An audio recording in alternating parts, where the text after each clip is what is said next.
Thank you so much for joining us today, Jackie. You have been such an inspiration and role model for me. You are one of the most successful women that I have ever known, and the list of people that I absolutely admire really is not that long. You're very at the very top of it, and I believe you have really truly elevated your life. So at the beginning of the series that we're posting as to American Dream Elevated, I wanted to interview you first. But I'd like to get to know you as a person, as an artist, as somebody who rose all the way from being a farmer's daughter to the VP of an international company here in Berea, Kentucky. Can you tell us, who is Jackie Tate Stewart? Well, I'm honored that you're saying these nice things about me, but I'm really just Jack. And I was born in Oklahoma, and my daddy was a rancher. And then we came back to Kentucky, and we were raised next to my grandparents on a farm. Living on a farm is a humbling experience, and I am ever so grateful and thankful that I had that experience. I know what it is like to get cold at night because we lived in a log cabin, okay? I know what it's like to have to go feed animals outside in the cold. There are just things that are on a farm that will bring you right down to, this is life, Jack. And so, however you choose to take each step each day is going to determine where you're going to go. I have 2 older brothers, 2 younger sisters, one is passed. But so in a family of 5, living on a farm and doing all the farm things, we were just running and going and playing outside all day, all the time. And then somebody said, you got to go to school. I was not a school person. I'm an artist, and an artist sees things and they create things. And so this little girl, well, this larger one now, but there was a little girl inside that said, I can't read how you read, Brother Wayne or Kenny or Lynn or Teresa. You all can read that and you can tell us back what you read. I was not gifted like that. What I was gifted with was the ability to see things different. I knew I was different, and I was able to create it on a piece of paper. So like at school, if somebody, we had a book report due, my book report was an art piece, okay? I drew it. I drew the story. And I think my teachers in elementary school just passed me because they felt so sorry for me, but they did like my artwork. And so they utilized me in that manner. Now I've gone on and on and on, but I think I've answered more than one of your questions, but stop me when you wish to. No, this is perfect. Okay. Just tell us who Jackie Tate Stewart is. Well, so you grew up on a farm. Yeah, I grew up on a farm, and I am a horse lover. I love all the outdoor animals. I love chickens and horses and cattle and all that good stuff that goes along with it. But now I'm retired, and I'm an auctioneer. After I retired, I thought, well, I can't just quit living life. So I went on and got my auctioneer's license. And so I helped my brother and sister-in-law at their auction, Long Auction Company. And then I also teach at BCTC sporadically whenever they need me. And that is on. What do you teach there? It's just motivational. Okay. It's to, anything to help people. We all have so much stuff that we carry around with us. And when those people come in that room, I do not know them, but I can assure you before they leave that class, they're going to remember me.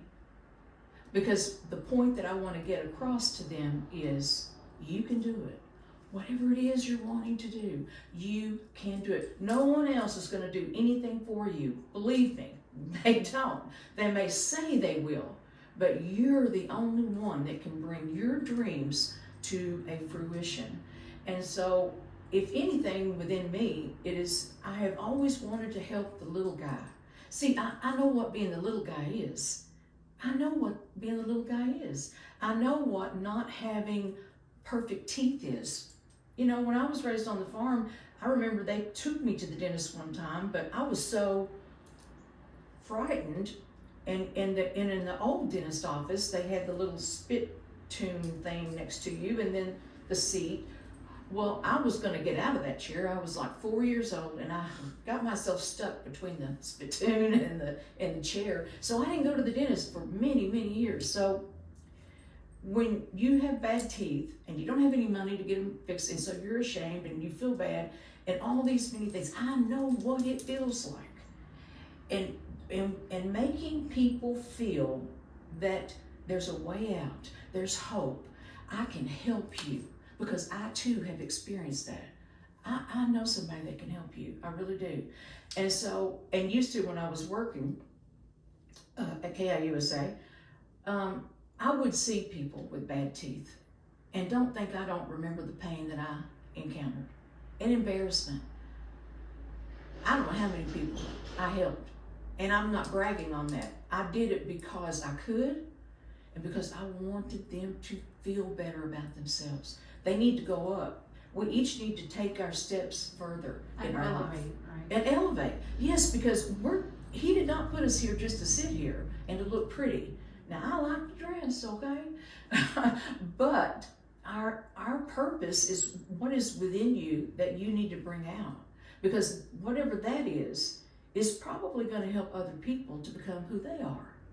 And so I'm quite a bit older than you. I've had good times, I've had bad times, I've had sorrow, suffering, and happiness. I've had it all. And I'm grateful for everything that I went through because of even the bad things that happened to me made me stand up and say, you got to go back to college and get your degree. Well, what am I going to do with my 2 little baby boys? You're going to take them with you. I went back to college during the night, took night classes for a long time, and I had Richard and Bo, my 2 sons. Richard was 4, Bo was 2, and I would take them to those night classes from 6 until 9. I had their little raisin box, their little juice box, and I had paper for them to draw. They were the perfect students, my teachers would say. But no one was going to give me a degree. I had to work for it, and I did it. And so once I achieved that, I thought, okay, you've got that. Now, let's move on to the next thing. But my whole, the most, I want to say the most important thing of my inner being is not to achieve greatness or applaud or anything like that. It's not that. It is that I helped you. Did I help you? Did I make a difference in your life? You know, when I'm speaking in these classes or to anyone, I'm talking to you directly, every one of you, because I know within you, you've got something that you're afraid to do. You're thinking, I'm not good enough. I'm not going to make it. I'm not smart enough. Believe me, I thought all of those things about me. But for some reason, I was blessed by the good Lord, and He placed me in positions that made me learn, made me get tough, made me say, I am going to do this. And it elevated me every time. Every time. And so when I would travel across the world to visit all of these, you know, very important people at Volkswagen and Japan and Honda and Ford and you name it. Now, was I the one that did all the talking? Oh no. I had very intelligent, smart people with me that did that. Because I have my own thing and they have their own thing. I'll tell you this one time, we went to Volkswagen. When Volkswagen put their plant down in Chattanooga, they were opening it up to invite all the auto industry people to come visit, and perhaps maybe you'll get a meeting with them. There were 1 million people at this facility. Now, you see I have a hat on today. I wore a hat everywhere I go, and I still do. When we walked in there, and there were several people from KI with me, the president, I was vice president, and then we had directors, okay, and they were all men. Well, I had this big hat. I mean, I looked nice, I looked professional, but I thought, I'm gonna get down to that table, and I'm gonna give that guy my card, and he's gonna keep it. I knew it. Well, it was a lot of people in that room, a lot of people in that room. Well, I finally did it. I got down there. It just so happened that I saw a gentleman from Volkswagen that I had met prior to that on some of our visits. He remembered me. I said hello, I gave him my card, we introduced ourselves to him again, we turned around and we walked out. And one of the guys, Dan Jeffries, I call him my son, he's brilliant. He was production control. He said, hey Jack, you know what he did with your card? I said, no. He said, he put it in his pocket. You see, had I not been brave enough, strong enough, again, I had something I wanted to do. And I had all these other people that were, I guarantee you, smarter, better looking, better talking, and anything else than me. But it didn't work out that way because I wasn't going to give up. So I made it down front, he took my card, and we were the first Japanese facility to ever produce parts for a Volkswagen auto manufacturing plant. And then that trip took us to many other facilities, Honda, and you name it, and all across the world. A little country girl like me that knows how running through the field and stepping in cow manure and it going between your toes would ever be in a place like that. It wasn't because I was so smart. It wasn't because how I looked. And it really wasn't because I wore a hat or I dressed pretty all the time. It was the innermost part of me that knew I have to do this because I am representing our company and we have over 300 employees that need jobs. They have families to feed. I better do the best I can do for this company in order to allow us to grow, to gain, to elevate everyone. It's not a one-man show, folks. It is not a one-man show. However, we each play a role in the show. And you definitely took your life and elevated it beyond your wildest dreams. I want to dissect that a little bit and analyze it. This little girl who is a farmer's daughter here in Berea, Kentucky, elevates her life to be the vice president of KIUSA. Is that right? Correct. And earlier when we were discussing this, you were giving me some really good tips. Number one is believe in yourself. Mm-hmm. And then you said, ask for it. Yes. Every time you wanted something, you asked for it. I did. You were so connected to the inner you. Mm-hmm. You weren't looking to be liked or loved. You were looking to be not only remembered, but to get it done. Let's start with the first one. Believe in yourself and ask for it. Okay, well, when I said earlier that I had to do things,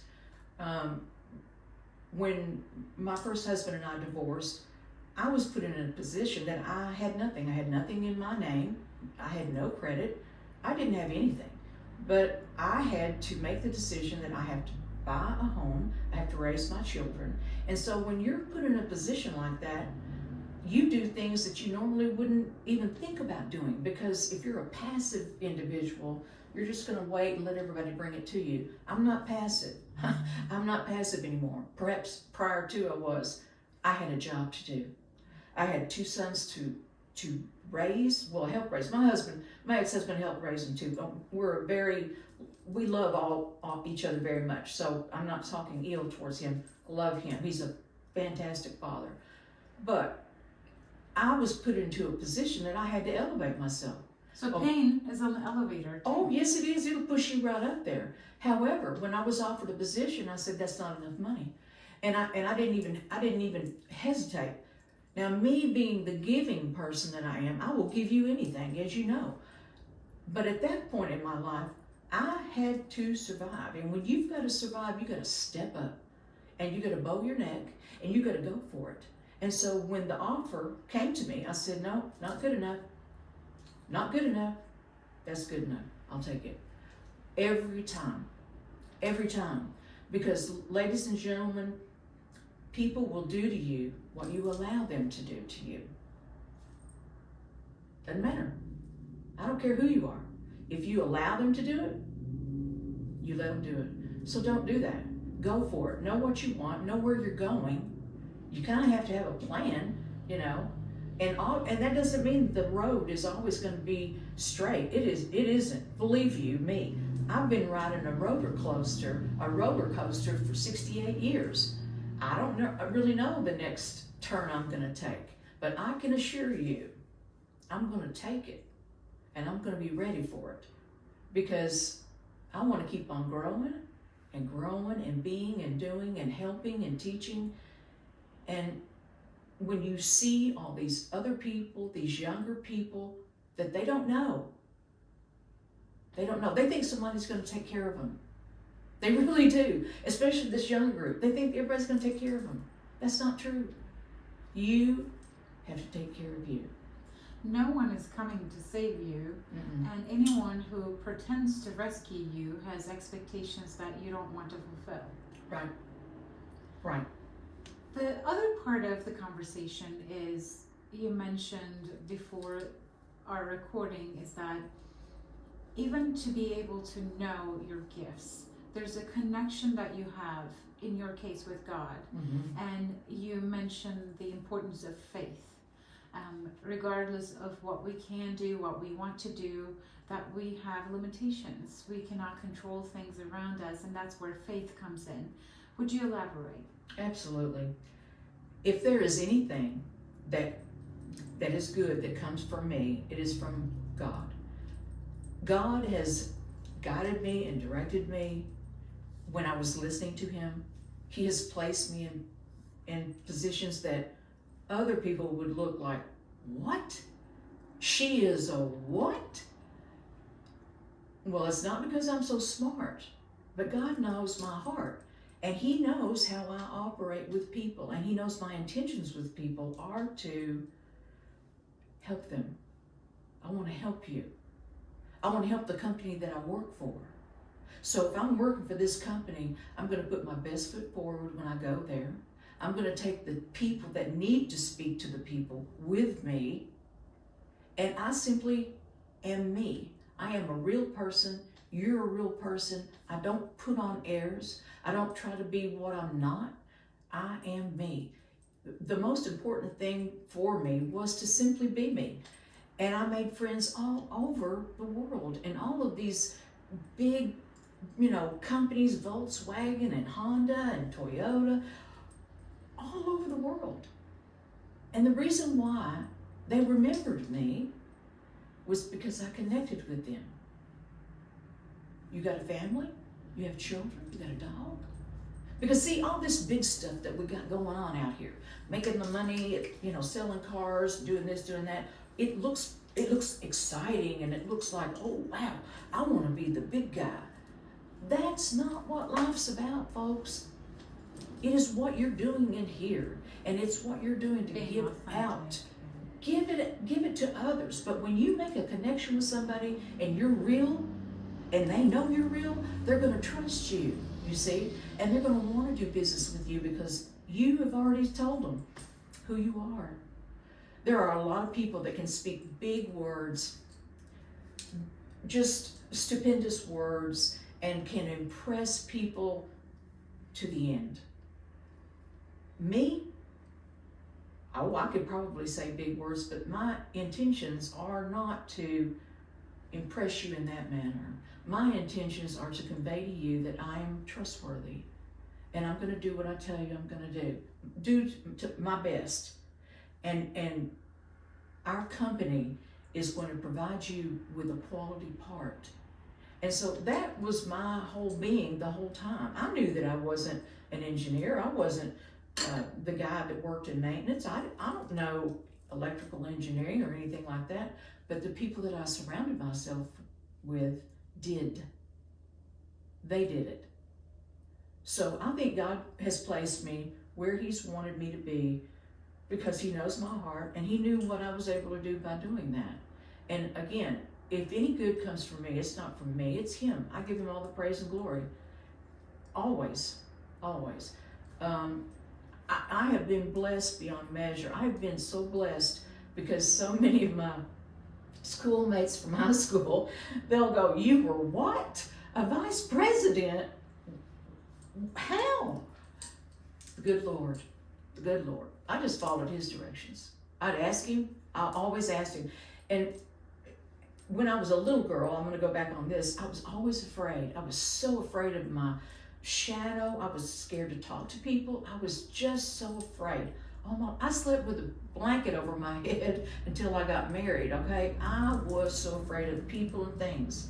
Well, later on in my life, I was thrust into this position where you have to stand up and talk to a group of 300 people, employees, and you've got to tell them what's going on, what's going to help them. I learned very rapidly, you better make it happen, girl. Always before I have a speech or I talk to people, I always say, okay, Lord, you know what you want me to convey to them. I want you to speak through me. Tell me what you want me to tell them. I want to help them, and I need you to help me do that. And he does every time. So again, I go back to, I'm grateful, I'm thankful, I'm very humble, I'm very giving. But I try my best to listen to him and hear him when he speaks to me and tells me, you need to do this. And it may just be, go over there and pick up that piece of paper laying on the ground and put it in the garbage can. And I know one day I thought, are you kidding me? You want me to go? Okay, yes sir, I'm gonna do that. And I go over and I pick it up. I don't know who saw it. I don't know what it means, but I guarantee you there's a purpose in it. Always. There's always a purpose in what he does. And the other part of that is God, universe, whatever we believe in, when we have that faith and connection to the universe, it allows us to be who we are and why we are here. Right. At the same time, it shows us so much pain and challenges and roadblocks and so many issues. And when we look at them, it's not really that it was meant to be pain, but it's that it was meant to be redirecting us towards our purpose. Absolutely. Absolutely. Yeah, everybody has to go through it. I don't care who you are. And we each have a way in which we're going to react to it. That's it. What are you going to do when this gets bad? Well, I'm going to tell you, buddy, you know, when things were getting bad in 2008, when the stock market crashed and nobody was buying parts and we had this to do and that to do, you know, we had big decisions to make at our facility as well throughout the world. And, you know, you have to lay people off. Well, that's very hurtful. It destroys families. I know that. I've been laid off before. We took layoffs at KI. Everybody felt the pain. Everybody felt the pain. Nobody was exempt from losing money in 2008. But we did not give up. We did not give up. We went. Dear friend, great leader, he said, be in their face, go to where they are. And that's what prompted a lot of us traveling. I mean, especially Sean Cunningham and I. He was our lawyer, and we traveled the world over. And making that face-to-face connection and communicating with people and sharing with people that, yes, we can do it and we're going to do it. And we have these wonderful people back home that are trained and they know quality and on and on and on and on. That's what we did. We did that for years. And then out of that, it was somewhat of a rebirth. And we elevated the company and we started making money. And so we started calling people back. And then we started giving them raises. And for those people that we had to take money away from, we gave it back to them. So things occur in our life that we don't like, but it is our reaction to it and our response as to how we're going to go forward. And in my life, I love going forward, and I like to elevate myself. I like to be happy, and I like to have peace. Really, if I was going to say being successful, success to me is having that peace in my heart. I don't know, petting my little kitty cat. It's not big houses. It's not big flashy cars. It's not. Now, I will buy a new hat, okay? I love hats and I like to dress. But having success for me is having my family and having love and sincere people around me and being able to help others because perhaps I've been there. So, you know, and one thing I'll say this, people will never remember what you gave them for your birthday, what you gave them for Christmas 10 years ago. They're not going to remember any of that. They will remember exactly how you made them feel every time. And so knowing that, and that's how I feel, I want to make people feel good. I want them to know, oh, she tells the truth. I can trust her. She made me laugh. I love to make people laugh. And if I have to make myself look dumb or stupid or whatever, I'll do that in order to make somebody else laugh. So anyway, that's a little bit of that. That's amazing. So our listeners are going to be people who are determined to elevate their lives. In some cases, they're married to immigrant wives or husbands, and in some cases, we have immigrants married to American citizens. In that case, with your example, you have a past that begins in a small town, America, goes so wild and so successful as to connect you with international people, international opportunities and companies. If you had to give advice to any of our listeners who are just starting that journey, and they may not be as young as they would like to be, they may not be as wealthy or healthy as they would like to be, what are the 3 things you want our listeners to remember who want to elevate their lives? The first thing I would say is do it. Go for it. Do not even let a negative thought come in your path. You have to do it. I know when I decided I was going to go back to college, I had a lot of people tell me I was crazy and I couldn't do it. What did I do? I'm going to do it. I made a calendar and I followed that calendar to the T. It even told me when I was going to study, when I was going to clean the dishes. I made a calendar because I saw the goal. I didn't look at all this in between. You don't look at all that, because if you look at all that, it's going to drag you down and you're never going to go forward. Believe in yourself. You got to believe that you can do it. Now, you know, inside you, you may think, well, I know I can't do that, and she knows I can't do that, so how can I make somebody else think I can do that? Is it school that you have to go back to? Do you need to talk to someone? Are you fearful for encountering anyone or encountering a challenge? Fear is not a factor. You remove it completely out of your thinking. You have to go for it. You have to put fear out of it, and you have to be diligent. Being diligent and disciplined is difficult. The discipline part is very difficult because it's easy to say, oh, it's raining outside.